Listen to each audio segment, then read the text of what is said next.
Well, hey, Bill, how's it going? It's going good. I have recovered somewhat from the Songwriter retreat, which was very fun, but also rather exhausting. Yeah, well, It should be, right? I think that's a sign of a great event. I got to catch the Songwriter retreat this year to help out with a couple podcasts, and we have the first one here today, and that is you interviewing your dean of the faculty there at the retreat, Miss Hope Dunbar. I have been trying to get Hope Dunbar on this podcast since we started it. Dana and I actually talked about her as one of, like potential people that we wanted. And I've asked her 6 or 7 times, and she finally said, yes, let's make it happen. Well, that's great. So this was this past weekend as we released this show today on March 3rd. And it was down at Makanda, Illinois, in a beautiful spot called Touch of Nature. And you had a few dozen attendees and 3 days worth of workshops and events. And give me your major takeaways. I went in to the weekend. I went in kind of feeling cynical about my own ability to focus and enjoy art and enjoy my own creation of art and benefit from it in certain ways. And I got that worked out. That's good. Yeah, I got that worked. I'm not saying I'm totally better, but I'm feeling a lot more excited about writing, and I'm feeling a lot more excited about other people and their process of creating. I got to also spend time with some really great songwriters, which makes that even more fun to think about. Well, when I was just even setting up for the podcast, I rushed in on Saturday evening after you guys had basically finished most of the activities, and there were still people finding corners and writing. That's the head buried in their notebooks, working out the chords on the guitar everywhere you looked. Yeah. Isn't that cool? That's a wonderful thing. Yeah, so I, even in my short time being there, got left inspired to write more.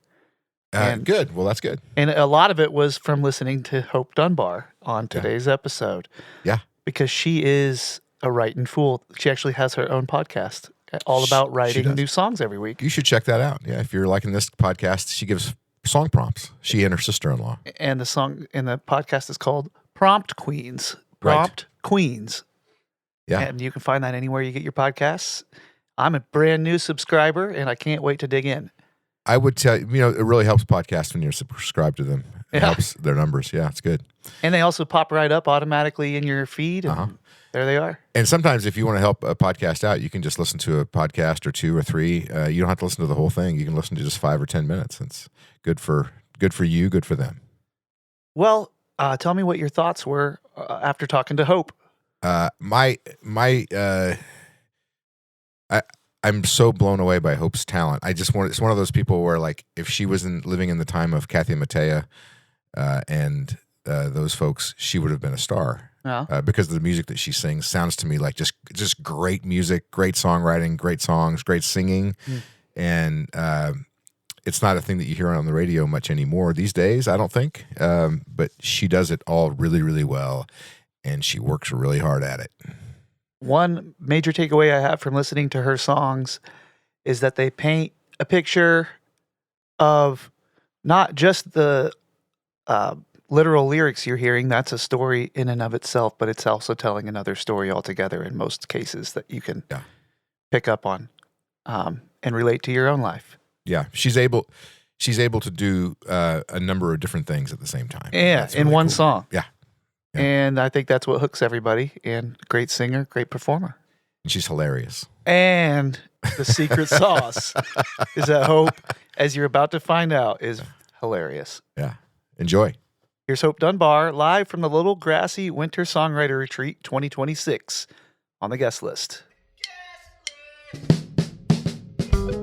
Welcome to the guest list. Presented by POS Music Works, a 501c3 not-for-profit, bringing music and musical events to downstate Illinois. We'll talk to songwriters and learn about what makes them tick and how they came to write their most popular songs. It's where you've always wanted to be, on the guest list. Here's your host, Bill POS.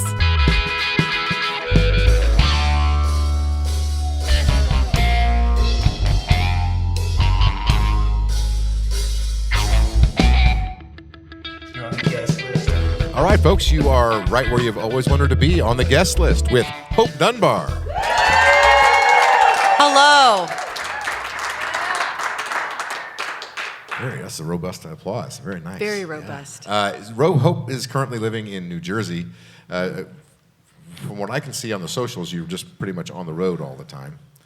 I know that this has been kind of maybe since you've been in Nebraska, even before that, you've been touring every year and quite a bit. Yeah, every year there's a little toury tour, and now that I'm on the East Coast in New Jersey, it's always fun to come back to Midwestern roots, stomping ground, which is great.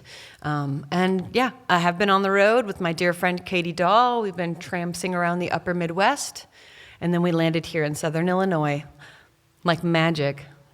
Yeah, for those of you in listening land, we are at the Touch of Nature for the Little Grassy Winter Songwriter Retreat. That's right. And and that's a Pos Music Works production. That's right. And Hope is the dean of the faculty here at the retreat. So, I have a name tag and everything. So it's been a great weekend. It's been a great weekend. We've had so much fun. Most of the programming's come and gone. You had your big, like the big workshop of the weekend is your prompt songwriting workshop. Yeah. That's right. We did.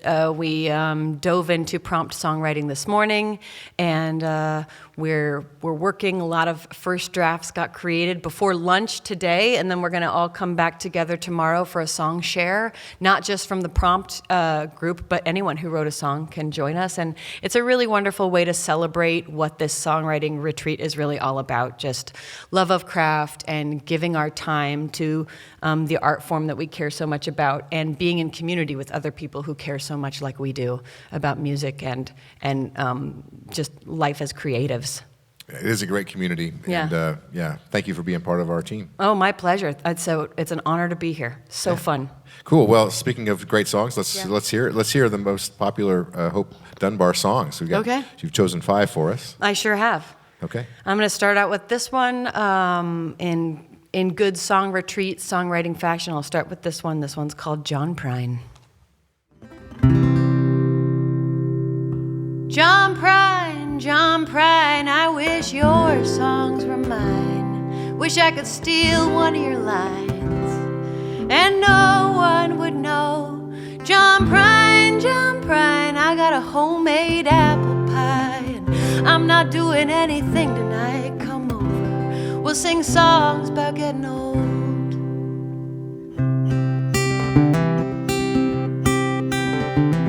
You got your mountains and kitchens, got your ball fields and religion, got your doves and your pigeons, both sacred and profane, at the park where a mama lets her kids play in pajamas, because who needs the drama of getting dressed for the day? John Prine, I wish your songs were mine. Wish I could steal one of your lines, and no one would know. John Prine, I got a bottle of screw top wine. I'm not doing anything tonight. Come over, we'll sing songs about getting old.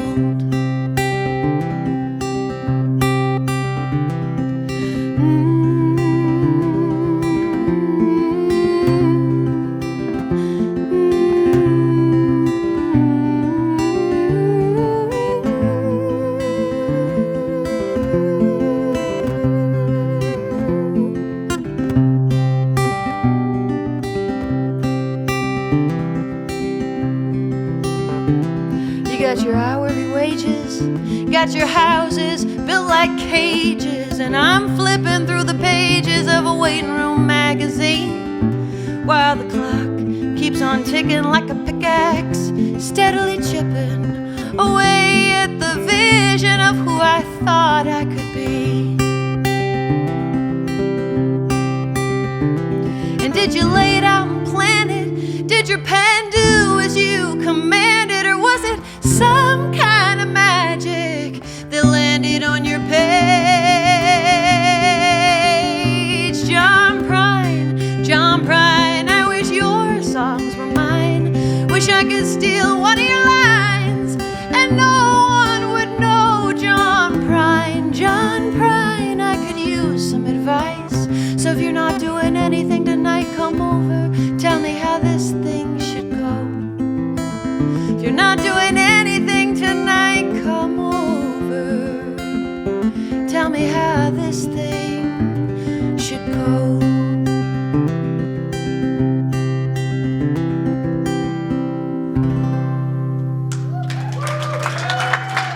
Thank you. Thank you. That's on Sweetheart Land, right? That's right. It's on the album Sweetheart Land. Yeah, I that was the very first. I think that song is the reason that I heard your name and saw your album and listened to the album, which I loved. Thank you. And I thought, what are the chances that this person has other songs I like? And that's really kind of rare. I mean, like, yeah, it's rare that you. Thank you. I mean, I hate to be cynical, but no, like, cool. It's rare. It's rare that you hear a song and think, I'm going to check this person out and love them, and then mostly I don't. But that album was amazing.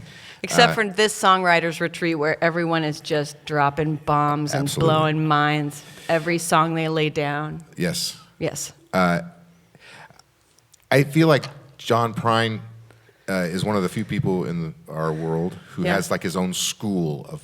Like, people study him and try to do that thing. Yeah. And you're kind of writing about that in that song.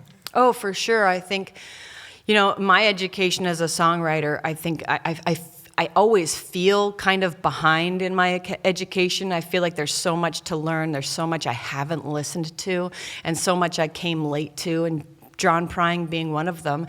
And really what was fascinating to me, I mean, John Prine alone as a writer and a person is fascinating, but following the thread about like who is in that school and who was listening to who is really fascinating to me. So, I'm a huge Todd Snider fan, and I think I was probably listening to Todd Snider before I was listening to Prine, and diving into Todd Snider is what sent me there. And I think that joyful, happy, sad, like real, present, ordinary, and magnificent thing that he does is just, it is so powerful and resonates with so many of us, myself included. So, yeah, man, if I could steal something from him and get away with it, for sure.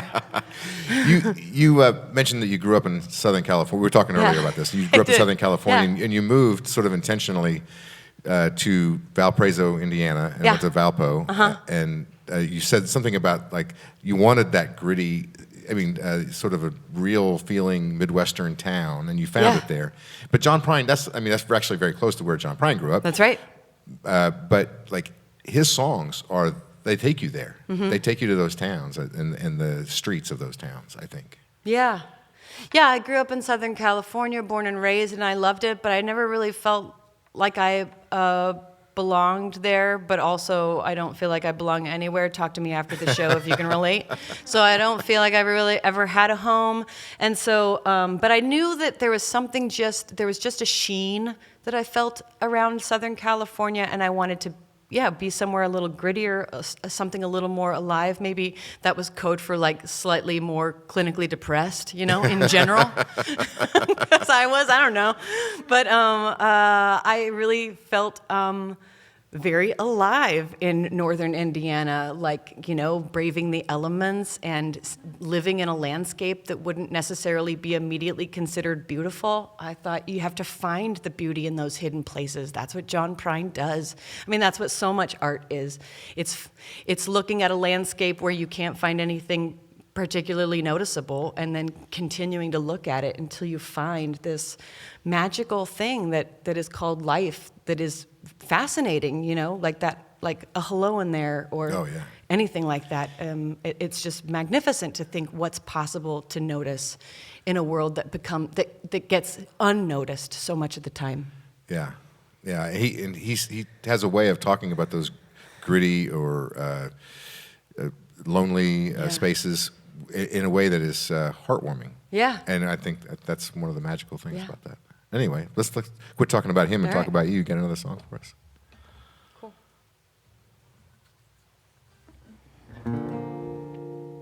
I'm just going to let the cat out of the bag. I'm just fascinated by songs and the process of songwriting and songwriters. So you might notice a running theme. I'm good at babies, I'm good at men, I'm good at carrying both of them, and then crying my eyes out with the shades drawn, a little bruised, but I ain't beat, and these years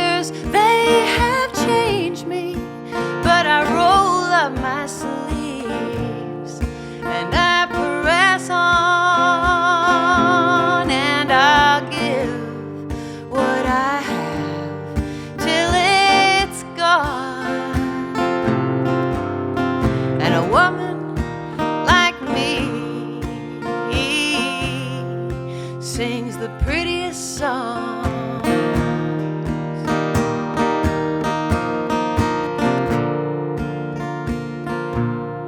I was a beauty, I was a flower, but only for an hour, in a white dress, in a churchyard, west of Lincoln. Oh, and 18 ain't forever, and now I can't remember when these curves and these lines began to sink in. Call me a rose whose first bloom is gone, but a woman like me sings the prettiest song.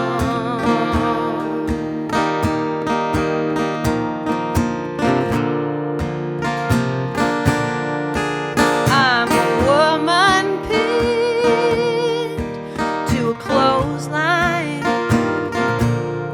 I might dance in the wind, but I'll never fly.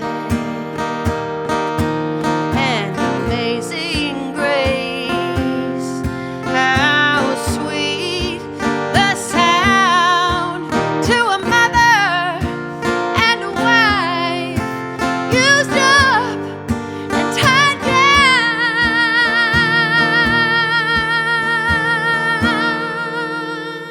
I dry weathered hands on the apron I have on,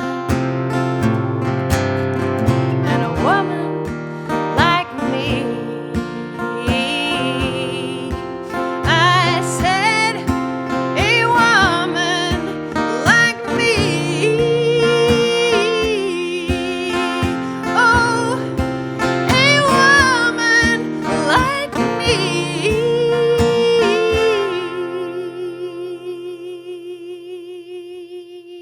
sings the prettiest songs.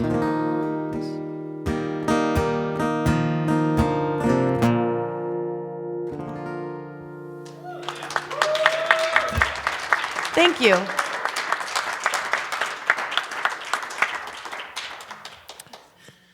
Talk about that part that starts with the pin to the clothesline. Can you repeat Yeah. that? Are you Sure. able to just repeat it? Yeah, I'm a woman pinned to a clothesline. I might dance in the wind, but I'll never fly. An amazing grace, how sweet the sound to a mother and a wife used up and tied down. Wow, man, was that like a right? Thank you. I mean, those are the kind of lines we wait for. Yeah. At least I do. I mean, so That took a long time. That song took a long time. I had a lot of parts of it that I really liked and a lot of parts that I knew that just weren't working, and I wrestled that fish for a really long time. Did it take a certain headspace, or was it just sheer? Was it all sweat? It felt a lot like All Sweat. Yeah. Okay. And it was one of those. Did it feel? I'm sorry. Yeah, no, I mean, it felt like All Sweat. It felt like, I just wrote and wrote and wrote and wrote, trying to find what needed to happen in that song. And it was one of those, songs I wrote, and I'm like, this is as good as I can do. I've worked so hard on this song. I cannot write a song better than this song. It felt like if this doesn't fly, I might as well give up, because I cannot do any. I felt like I just cannot. I was like at the edge of the canyon, and I'm like, I don't know how to get better. I wish I did. It was so hard, and it was also, there's fraught, of course, right? If you can make it fraught, why not make it fraught? You know? But there's a lot of feelings connected to that song. I love that song. I'm very, very proud of it, and it was a really hard one to write. It's incredibly exposed, and it is. Yeah. Vulnerable, and yeah. But it's also, Thanks. but it also has a sense of a triumph, and Yeah. also some. It has an upside, I guess, is what I'm trying to say. And, Thank you. Yeah, I think it does too. You know, I think people might get bogged down in the first part and not quite get the second part. You know, Right? Yeah, people are like, dang, that's a bummer. I'm like, well, kind of. There's something that's not a bummer about it. What I will say, what I love about that song, though, is it's been around for a while, and that is a song I'm very, very proud of, partly because it feels like it grows with me. I feel like I can have, it feels like it's still very real. Even though I wrote it years and years ago, the relationship I have with that song, how I feel when I sing it, as I age and I carry it with me, it feels like it is a companion along the road. And I'd be surprised if it ever changes. Like it might be a companion that has to stop at some point. But I'm so thankful that it still feels very real to me. yeah. I mean, it feels like a classic. Thanks, man. I love that song. Thanks. Tell your friends. Tell 100 friends. Yeah. Everybody leave and tell 100 friends. It's hard. Yeah. I was talking about this yesterday about how hard it is in this day and age to get someone to listen to a song. Yeah, And, but man, I mean, I'm so thankful. I mean, in listener land, you can't know that you can because there's ambient noise. There are people here listening, and it is so wonderful to be able to sing to a listening audience. Well, this is the guest list, man. This is what we do. It's a unique thing. I don't know. It's awesome. I don't know if anybody else is doing this, but A live taping of a podcast. yeah. I mean, with a live audience. I mean, Live audience. yeah. There are some that do. Yeah, man. Woo! There are some. Yeah. There are some that do it like once in a while. We're special live. Yeah, right. You know, like live at Largo. Yeah. When are you guys going to play Largo? Like, when are we going to book that? Never mind, that's a Los Angeles venue. It's very cool, and they have podcasts there. Oh, do they? Interesting. Cool. Okay, sorry, stupid. My bad. All right. Well. Okay, cool. Can you introduce your? Yeah. Can you introduce Moving your third on. Yeah. Can you introduce your third song? Yeah. Please? So I grew up in California. I grew up in California in the 80s. This song is about a Major League Baseball player named Darryl Eugene Strawberry, who was the #1 draft pick in Major League Baseball in 1980 to the New York Mets. And he had a really illustrious career with the Mets. But Darryl Strawberry doesn't enter my transom until he's traded to the LA Dodgers in the late 80s. And by that time, he's making the news for stuff other than baseball. Assault and battery and possession of an illegal substance. So, this song is called Darryl Eugene Strawberry.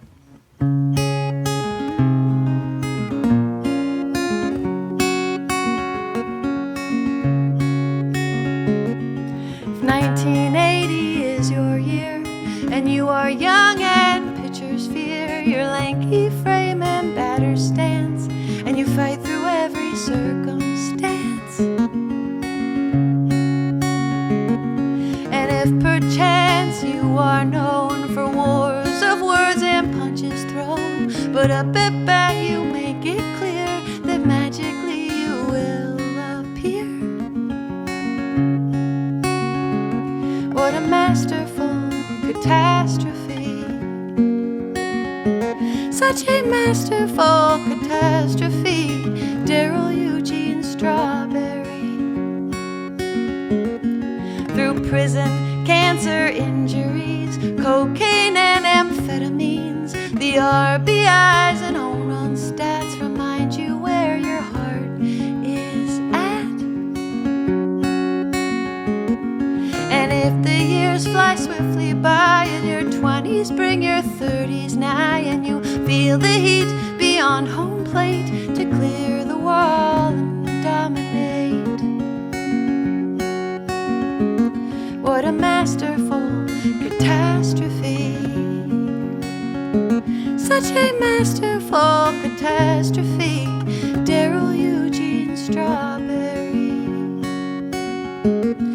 If you drive it till the wheels fall off and the press gets wind of glory lost, you persistingly defy the score in 96 against Baltimore. Well, you're probably divided in half, traumatized in aftermath. aftermath of what was never just a game, and what lives on in one man's name. Oh, a masterful catastrophe, such a masterful catastrophe. Darryl, Eugene, Strawberry. Darryl, Eugene, Strawberry. Thank you.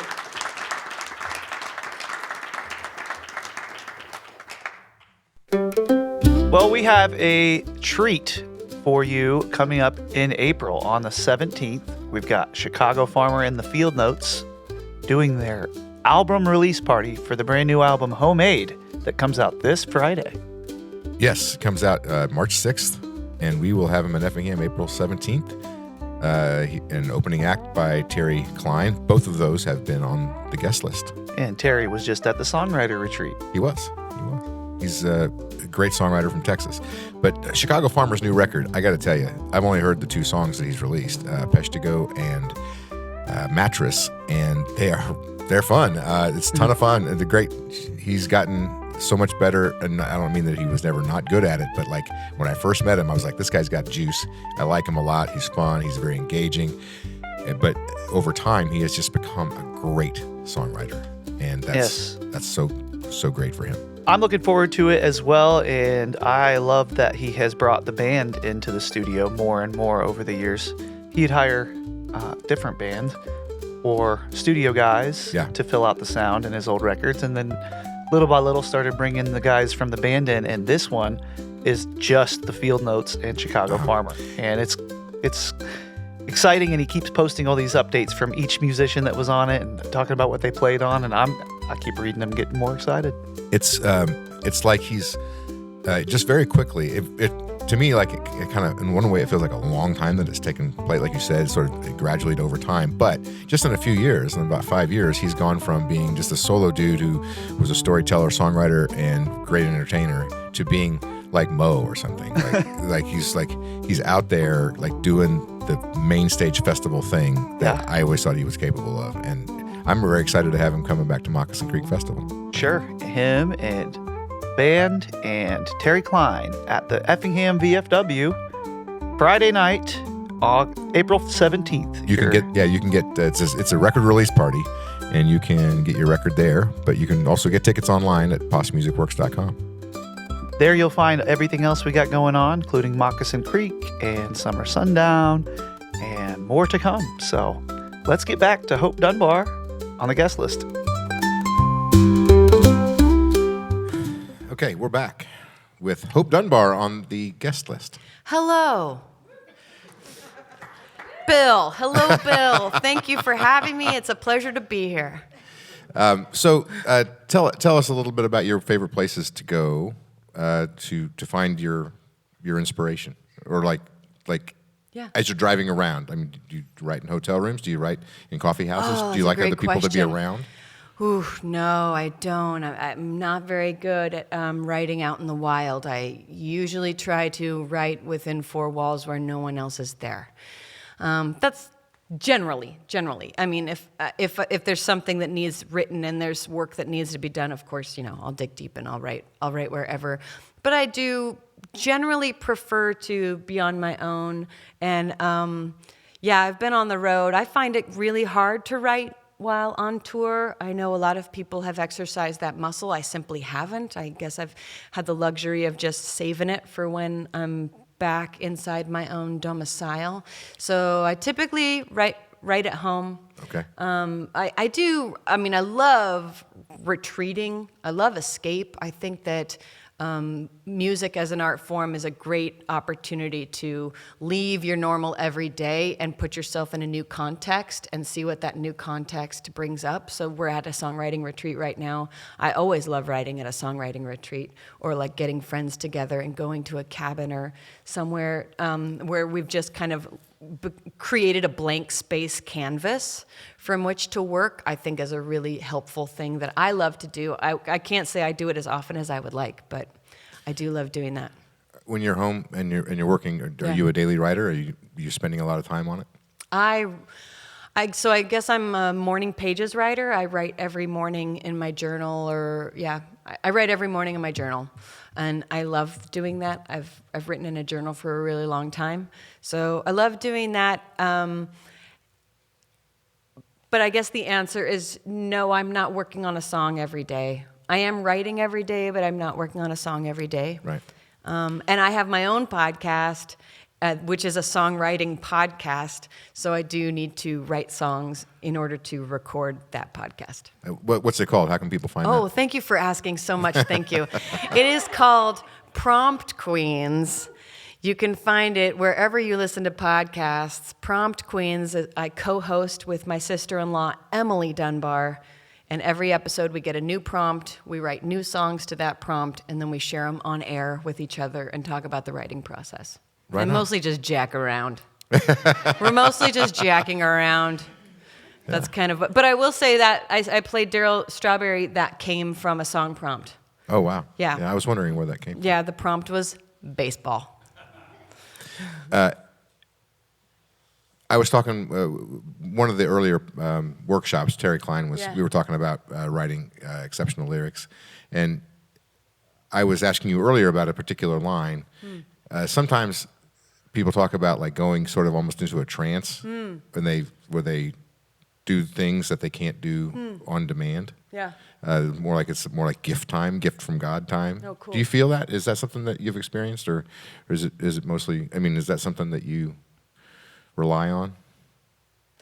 No, I don't rely on it, but I have experienced it. The Darryl Strawberry one, I remember I was actually on a writing retreat when I wrote that song with my friend, and I was working in the kitchen, and I came up with Masterful Catastrophe, and I was high-fiving myself so hard because I'm like, I feel like I cannot take credit for that. I know I wrote it, and I know I'm the only person in this room, but it felt like a real gift. And for that kind of helped me figure out the rest of the song.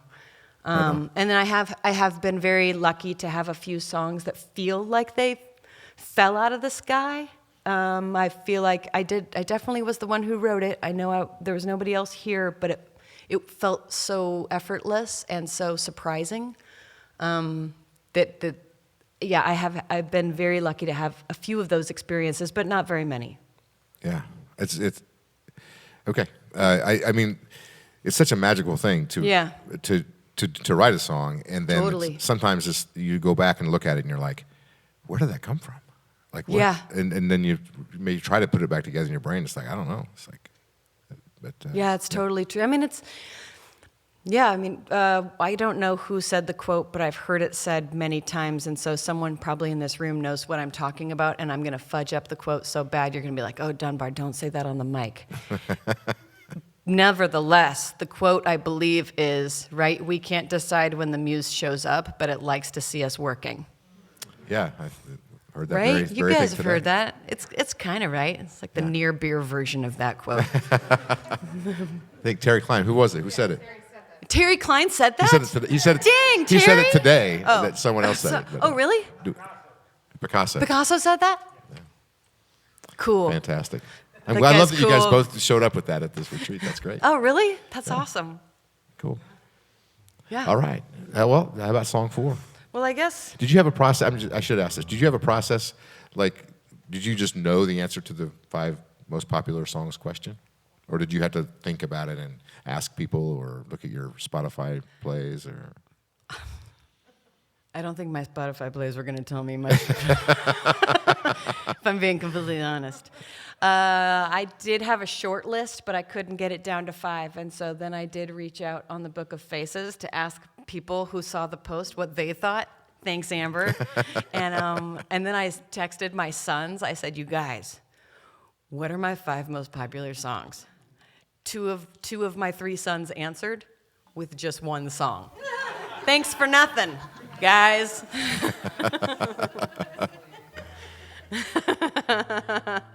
I thought it was going to be this whole like happy family thread where they're like, oh, Mom, you're the best. Mom, I couldn't pick 5 popular songs. Oh, Mom, I just love your songs. In fact, I'm listening to your record right now.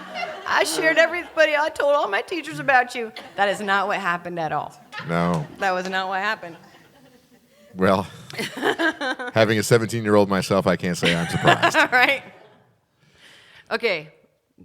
No setup, just sing it. You can do whatever you want. Oh, Yeah. thank you so much. Sure. Yeah, no, this song's called I Write. It's a good setup, right? Just say the title. Yeah, sure. I live in a small town with my husband and kids in a 3-bedroom house. I work part-time at the barbecue joint down on Highway 9. Then the weekend comes and I sing songs set by set, 45 minutes long, and I sell CDs, but mostly I don't. Then I pack up my gear and I drive home. I drive home. I drive home. And I write in the morning at the breakfast table, in my bathrobe and slippers, in the margins of the junk mail. I write in the morning, then I sing 'em at the bar where they pay me in beer and put dollars in my tip jar. I write in the morning when no one else is home. Then I sing 'em real loud, but only when I'm all alone. I write like a sailor knowing the ship is going down. This is my flare in the night, hoping one day I might be found. I might be found.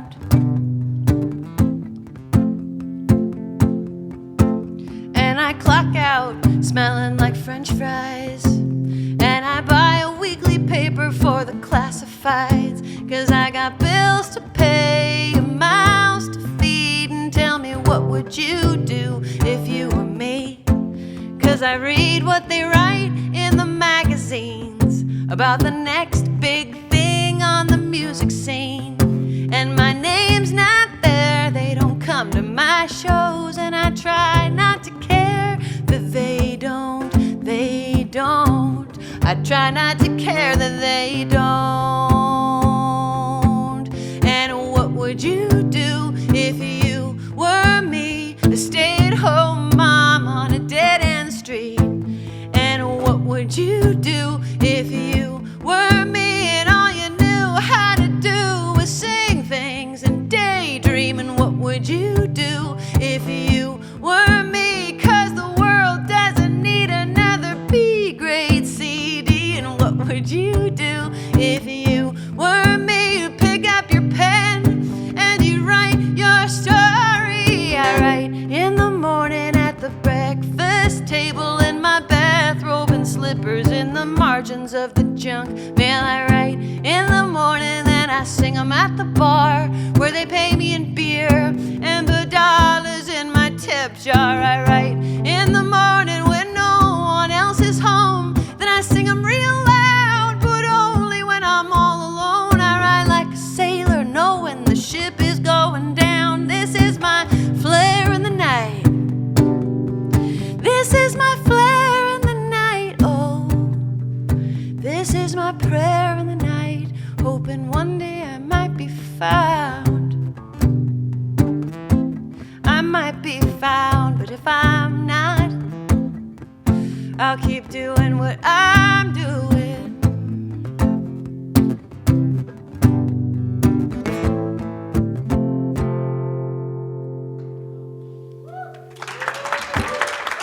Thank you.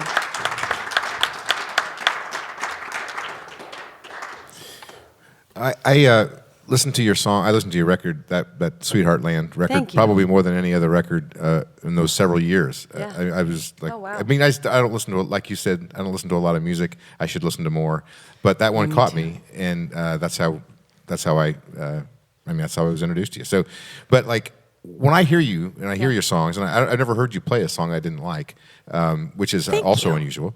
But like, how much do you think? Looking at that last song that you wrote, and knowing what you've said so far is that you are primarily a working songwriter. You're not just come up with, gems out of the sky that fall on you. You're actually taking the time to taking ideas and massaging them into a song. And I mean, do you feel like your ability to perform them and be on stage and that sort of thing. Do you feel like that inspires you to work harder at it, or do you? I mean, do you think that you would have kept it up if you had not been good at it? Not the writing part. The writing, not or the the writing singing? part. The singing and performing part. See what I'm saying? Like, yeah. Like Totally. if you had written songs and been croaking them out and like croaking them out. Is that what you said? yeah, that's what I said. Yeah. Yeah, Hope Dunbar. She croaks them out. She's a killer croaker. I'm a croaker. I go by it now. Anyways, yeah, okay, yeah, sure, okay. That's a really good question. Would I have kept going if I didn't like singing so much, or if singing didn't come natural? Yeah, I think I would. If I had to choose one over the other, I would choose songwriting. I mean, I dig singing. I think it's fun. I like performing. I think it's fun. But if I had to just choose one of those two things to do for the rest of my life, I would full on choose songwriting. And if I remember going to a song camp once early on in my career, and I mean, really, I thought when I discovered songwriting and I fell in love with it, and I just loved wrestling that fish and figuring out how to write that song, I wanted to be, the songwriter behind the performer.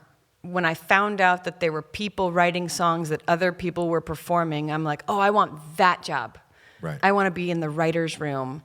I wish you all the best. It's cool to be up on stage, and I like to do it, and it's one of those, I mean, a lot of us are independent singer-songwriters because no one else is singing the song, so if I need to get it out there, well, then I guess I'm going to have to be the one plugging in and go and play the show, which is also, again, really fun. But I really love the process of songwriting. I love how creative and interesting it is.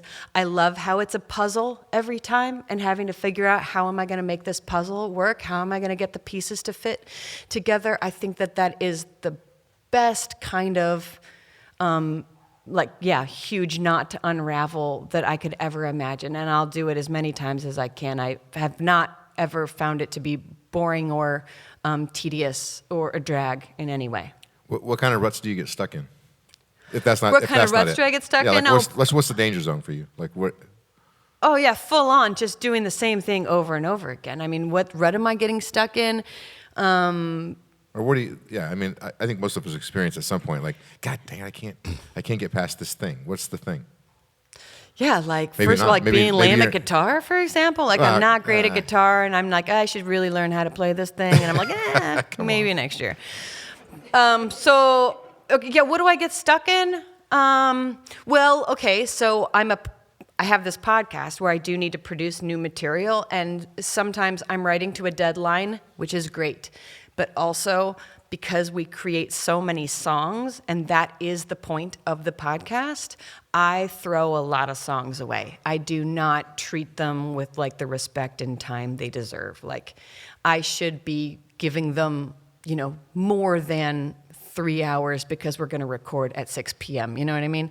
So that is a real, that's it. I'm doing a disservice to myself, to the work, and also probably to our listeners. Tune in for the next Prompt Queens, and remember, even you can do this because those dummies are not working very hard. You know the answer to that question. I mean, right? Like you just got to work harder on this. Yeah, if you had more time, you could. Have done it. Like if I built my life, if I prioritized the writing process more than I do, and I naturally have kind of low self-esteem. Let's talk about everything on this podcast.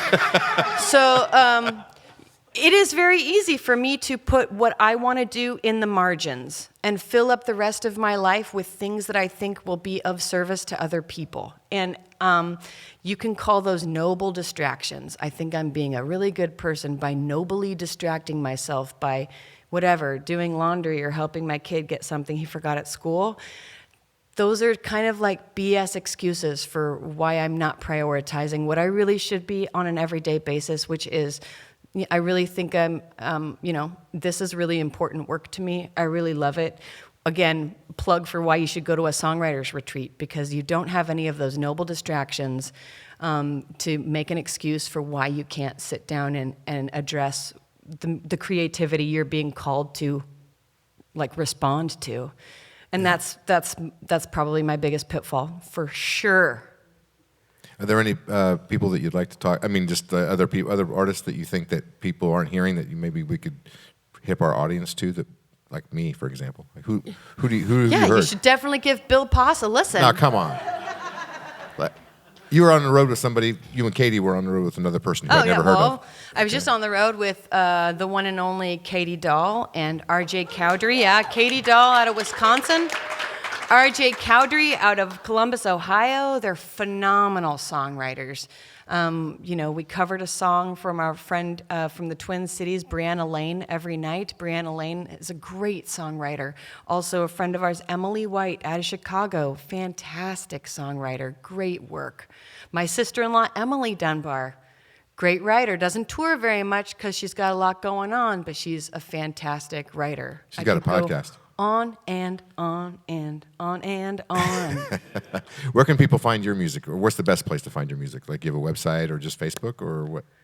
My music? Yeah, well, they want to find Hope Dunbar. Where do they? You can go to my website, hopedunbarmusic.com. You can go to any streaming platform. My most recent record, called Happily Ever Elsewhere, just came out in August 2025. It's got Darryl Strawberry on it that I sang earlier in the show. I'm really proud of it. I made it with my dear friend Jana Pokop, who is also an outstanding songwriter. Check Jana out. She rules. Yeah, she's great. She's great. Yeah, we need to get her on the podcast. Will you give her a nudge? Oh, yeah. I'll just text her. We're friends. I got her cellular telephone number and everything. Yeah. No, she's great. She's great. Cool. Well, tell us about this. Has been wonderful having you. Thank you. Thank you so much. I have invited. I know. Well, thank you. I have invited Hope to be on this podcast at least 6 times. It's true.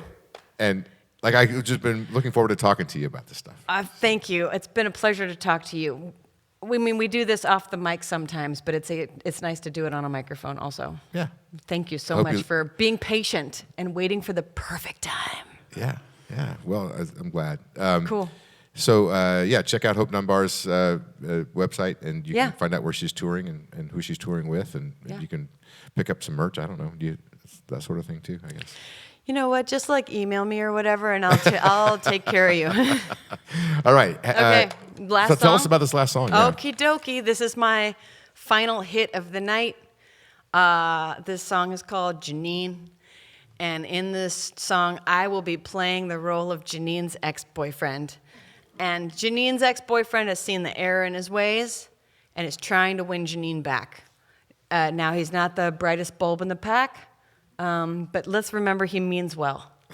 It's also a song about grand gestures in the name of love. And can they sing it if they know it? Sure. Yeah. Absolutely.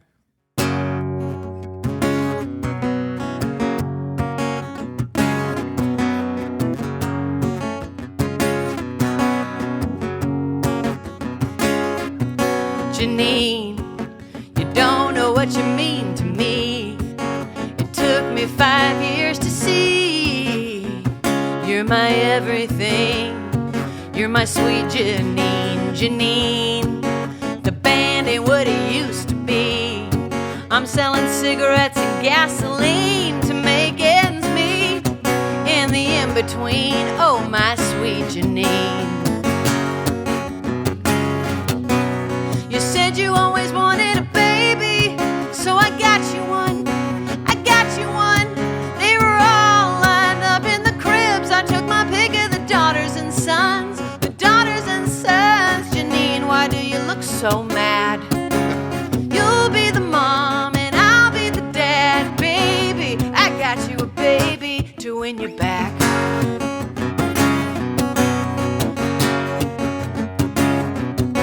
Jeneane, I sought alternative means to get one of these, Jeneane. I waited till 3:15 when the nurse was asleep. Jeneane, you don't have to scream. Jeneane, you don't have to shout. Jeneane, you're gonna wake the baby, or should I say your daughter now? You said you always wanted a baby, so I got you one.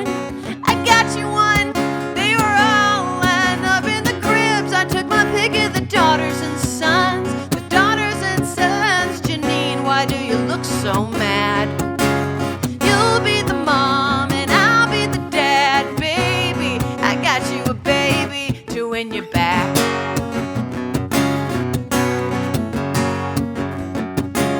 I got you a baby to win you back. Baby, open the door. Me and the baby are here on the porch. And I think I know who the sirens are for. Baby, baby, open the door. Me and the baby are here on the porch. And I think I know who the sirens are for. You said you always wanted a baby, so I got you one. They were all lined up in the cribs. I took my pick of the daughters and the sons. Jeneane, why do you look so mad? You'll be the mom and I'll be the dad. Baby, I got you a baby to win you back.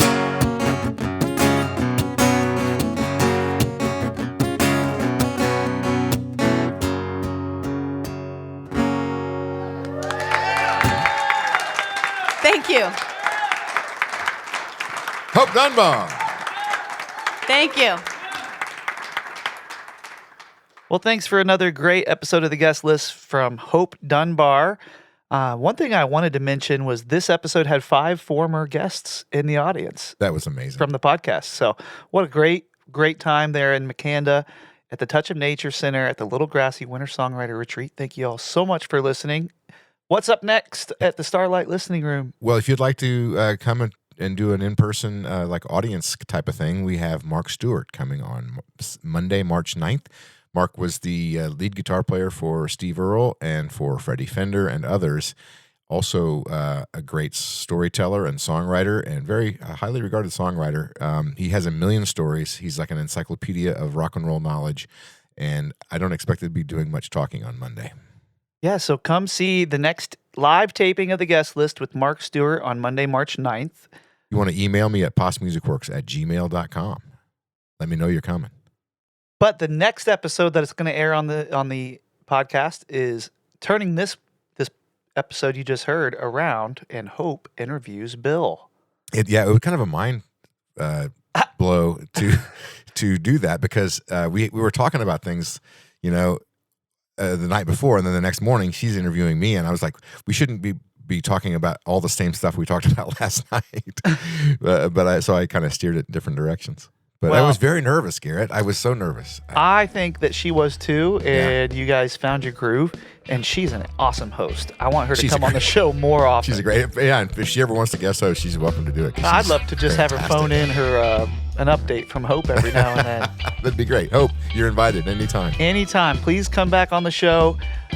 Thanks for showing us a little look into your world, and we'll be back 2 weeks from now with Bill Poss on the guest list. Oh, man. Can't wait.